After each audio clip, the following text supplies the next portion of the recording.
tuned in to the Andrew Lawton Show.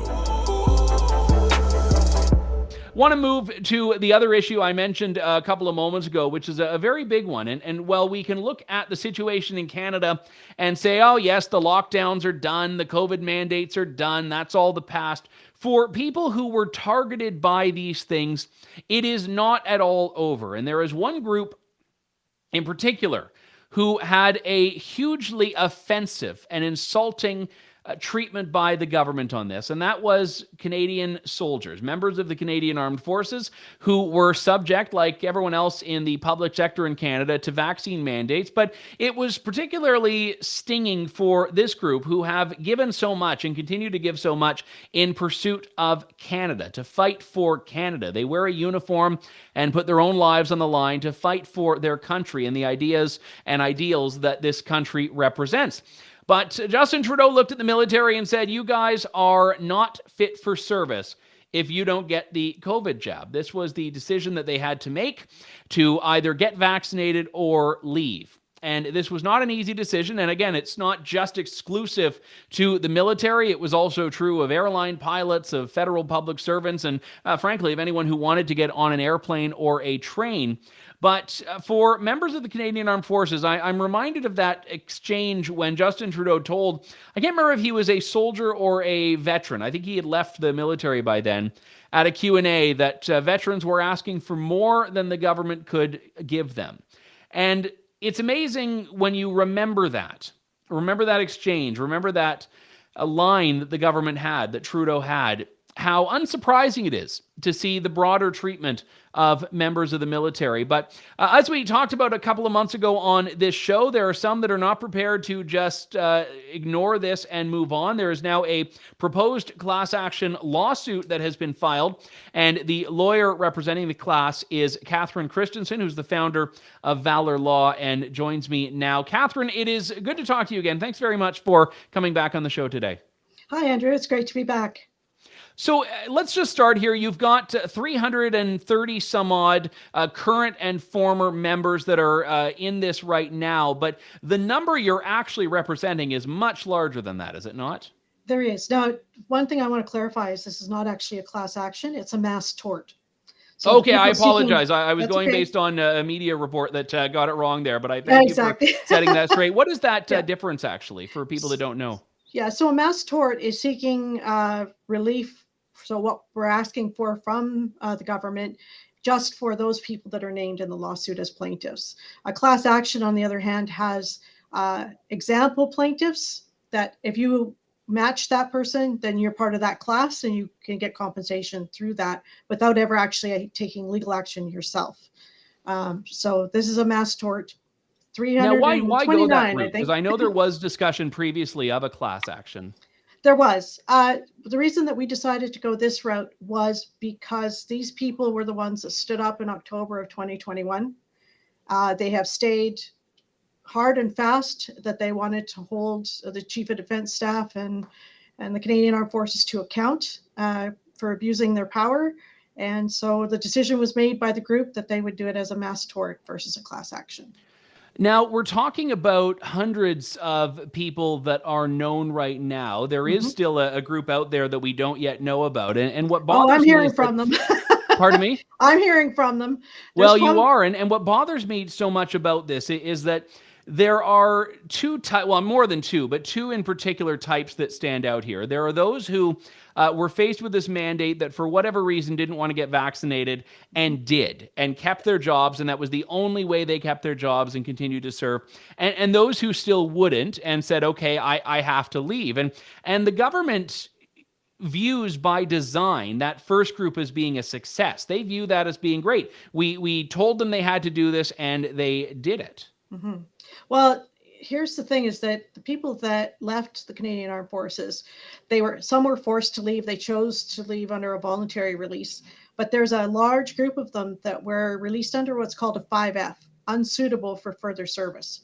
This is the release category that if you are a drunk or a drug addict who won't get rehabilitated, you're a domestic violence offender, you've been found to be guilty of sexual assault. This is the category they released those people under.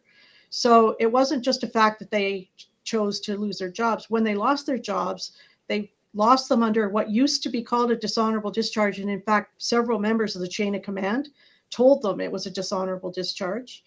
And that there's implications for it. Like, for instance, they can't re-enroll in the Canadian Armed Forces without the Chief of Defence Staff permission, and they have to wait 5 years.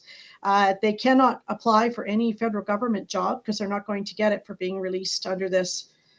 They call it honorable now, but like I said, it's a real black mark on their record. So it was a big choice they had to make because it limited what they could do even out of the armed forces.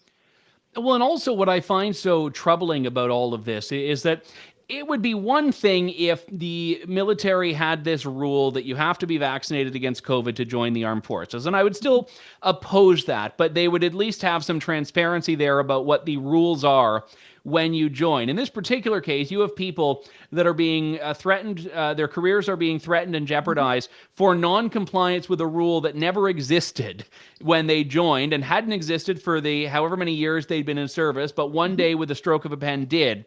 And it's as though, you're right, they've committed some heinous act in uniform if they don't go along with this rule that they never could have conceived of when they first joined. Right. So under the National Defence Act, Section 126, the Chief of Defence Staff has the power to force a vaccination on members of the forces. However, they are allowed to say no. They then face a court martial. And if they are found to have a reasonable excuse for not taking it, then they're acquitted and they then have to be accommodated. He chose not to use Section 126, and he has been reprimanded for that by the Grievance Review Committee because first of all, they couldn't have withstood 3,000 to 5,000 courts-martial. The JAG office just isn't that big. And the other is they couldn't risk one win, because one win would put it into law that he can't do what he just did. So they chose an administrative route, which is how we end up with 5F releases, remedial measures that were accelerated far beyond anything they had ever done before. But he had been told in a briefing note that I discussed last time I was on your show that he couldn't do what he was about to do. And the External Grievance Review Committee has actually come out and backed me up on that and said, no, he could do what he did, and that he breached the Charter, Section 7 of the Charter, that freedom to say what happens to your body. And he, under the National Defence Act, he cannot issue an order that violates the Charter. So this is an unlawful order that he issued, and that has consequences in the courts.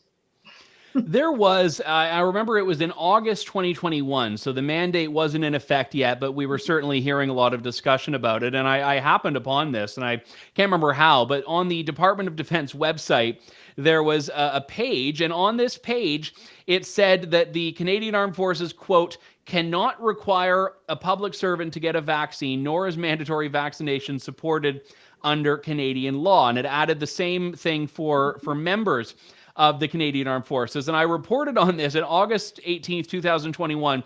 2 days later, the page had been entirely scrubbed and had none of this. So, you know, obviously a government website is whoever wrote its perspective of the law, but it does suggest that the Canadian Armed Forces had been operating up until this mandate came into effect with this idea that you've just shared, which is that mandatory vaccination is not just not a policy of the armed forces in Canada, but not even legal if they wanted to.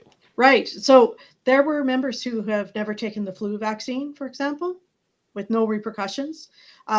There's a member of the lawsuit who had never had a vaccination in her entire life, and she was serving in the Canadian Armed Forces without any issue until this came along. So this is why the lawsuit isn't a COVID-19 lawsuit. What I've done is I've been watching the forces for a while. There's been a lot of corruption and abuse of power in the ranks.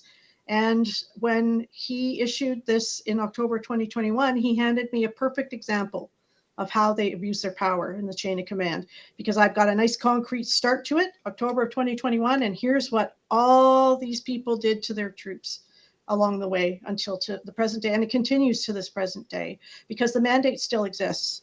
They still are required to be vaccinated, and the people that are still in, who somehow managed to escape being released through all of this, they're now being punished all over again. They're being sent to postings that are going to bankrupt them or are places that they don't want to be.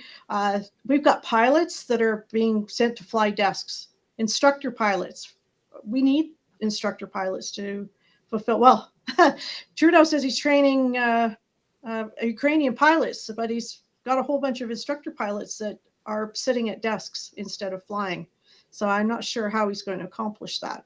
Well, and for years, the military has had increasing difficulty in recruiting. And we know that a lot of the standards that have long been established in the military, I mean, on tattoos, on grooming, on facial hair, on dress, all of these things are being relaxed because the argument is that, well, we can't afford to discriminate against people with face tattoos because, there's slim pickings in the recruitment offices. And here you have people that are not just willing to serve, but have been serving and want to, even in spite of this, want to continue serving, that are being told no because you won't get this vaccine, which has, whatever you think about it, limited efficacy this long after, if not negligible efficacy this long after the mandate required them to have been vaccinated. So it's of zero benefit.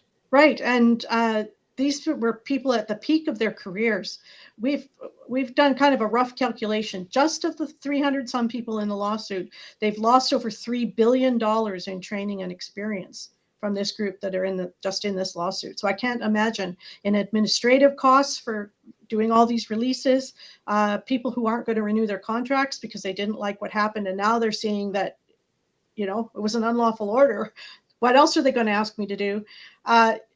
Billions and billions of dollars have been lost through this whole thing for what is essentially an unlawful order. And we've got a military right now that says that they're not accountable to the law. I was in the court, federal court, in February, and the Crown stood up and said, this court has no jurisdiction over the Chief of Defense staff in military matters. And I watched the justice's eyebrow rise, and I thought, oh, really? Well, let's settle that question, because in my world, the rule of law applies and no one's above the law. I don't care who you are. So this is part of the questions that are going to have to be answered. Let me ask you about the morale aspect of this, because, I tried to address this earlier on when I was talking about this before I brought you in, Catherine. The fact of the matter is, well, I believe the mandates are wrong in general. I do have a particularly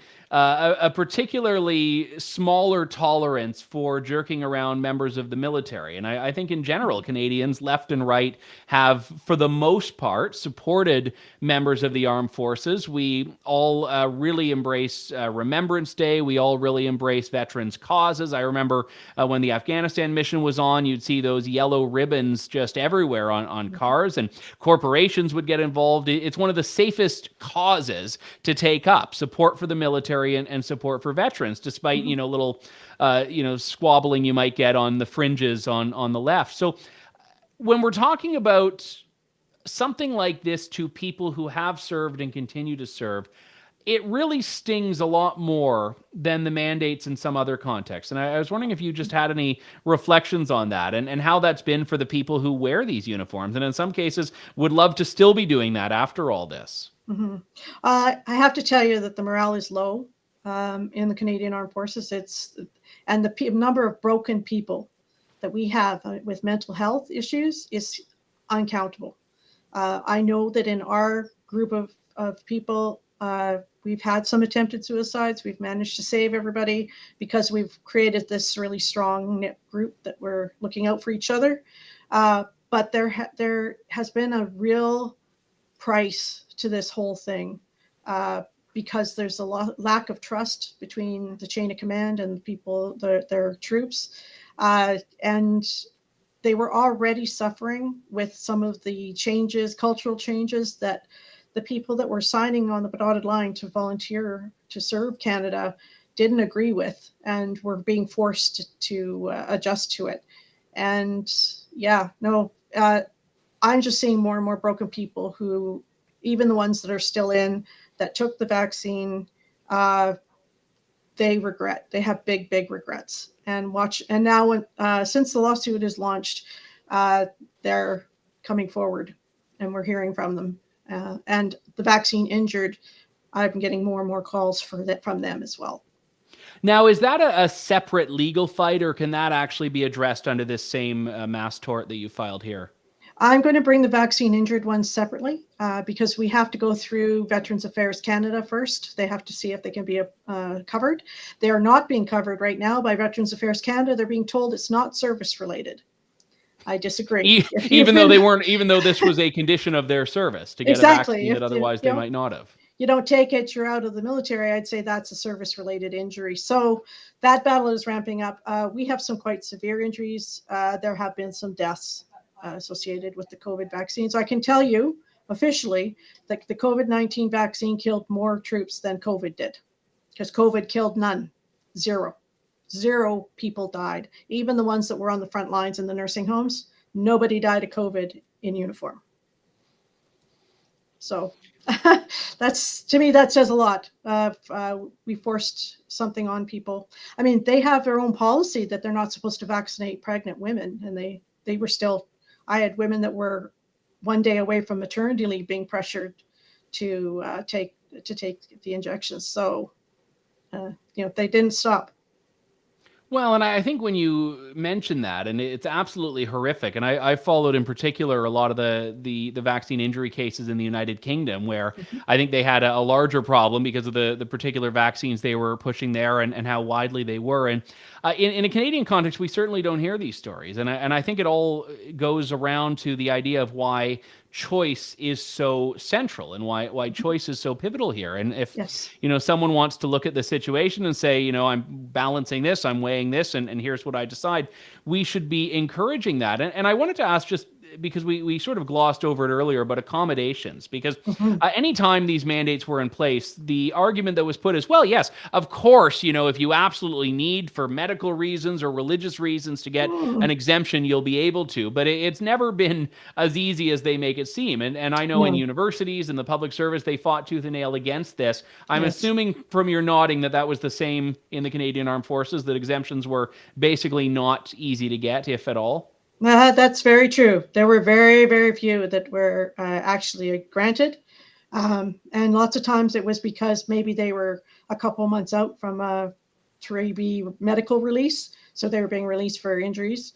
And so we'll accommodate you for a couple months while you're in the transition center type of thing.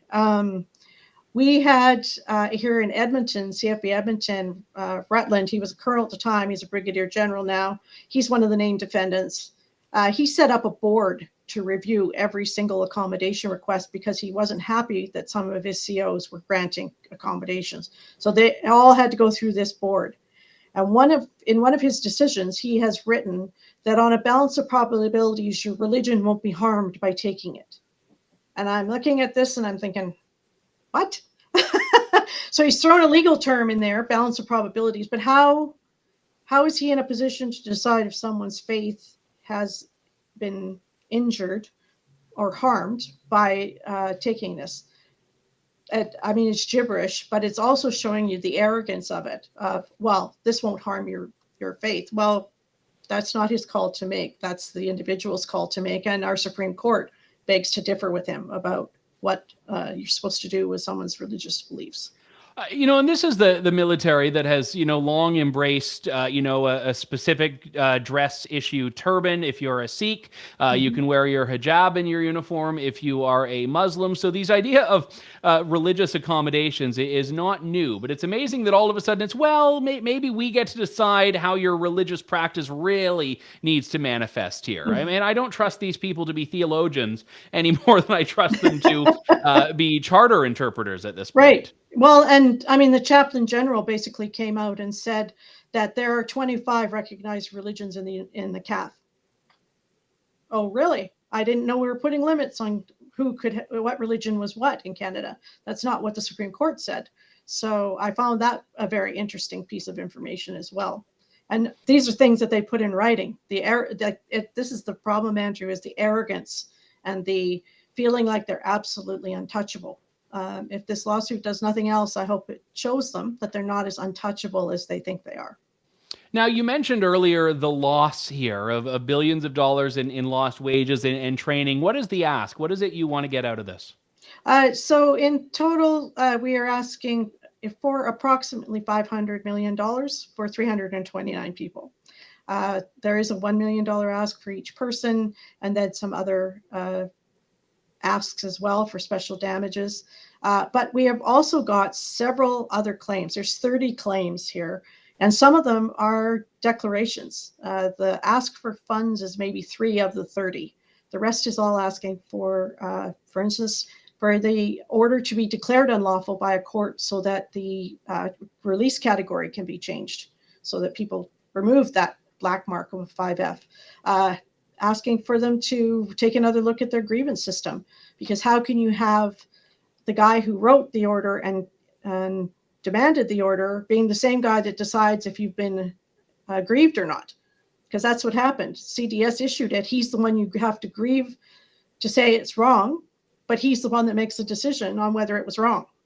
So there's things like that in there where my people are saying that the money's one thing, but that's not the main focus of this. It's culture change. They want to change what's happening in the Canadian Armed Forces, and they're willing to stand up and put their names on paper and say, this has got to change, that the abuse of power at the top is over. Catherine Christensen from Valour Law, thank you so much for coming on today. Great to talk to you again. Great to talk to you too, Andrew. Thank you for having me on. Thanks for listening to The Andrew Lawton Show. Support the program by donating to True North at www.tnc.news.